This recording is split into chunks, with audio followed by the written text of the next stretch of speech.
ซึ่งแมงดงดงสิ้นกลิ่นหอมจำยอมร่วงโรยสู่ดินเปรียบใจเขาที่เศร้าหักเจ้าดอกไม้บ่ทันตั้งหลักเคยบอกหักวันนี้เพิ่นบอกลาเจ้าจำปาหากว่าเจ้าใจพังเพคนโลเลสิไปเสียดายเหตุยังแห้งเหี่ยวเฉาแต่เจ้ายังแหกช่อไม่เบ่งบานอีกครั้งจำปายังกลุ่นกลิ่นหอมไปคลุ้งฟ้าดอกจำปาไปบานพิษฝนแตกช่ออ่อนพิษมองเขาเลยมองบ่เห็นเส้นความหักต้องทำให้เป็นเจ้าเลือกอย่างพิเศษเลือกเสื้อใจเขา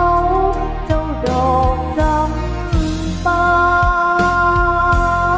ให้กลับมาหักเจ้าของ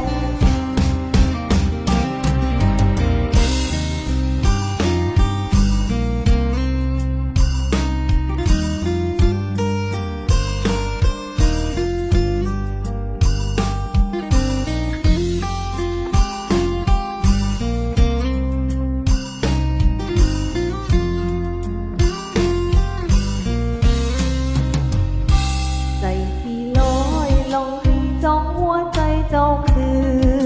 นอย่าไปฟื้นไปบืนขันเพิ่นสิลาเพิ่นบ่ฮักเพิ่นทิมปา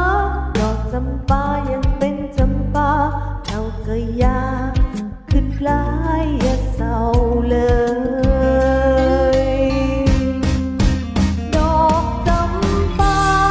ไปบานพิษฝนแตกช่ออ่อนพิษมองเขาเลยมองบ่เห็นเช่นความหักต้องพักให้เป็นเจ้าเลือกอย่างพิเศษเลือกเสื้อใจเขาเจ้าดอกจำปาให้กลับมาหักเจ้าของ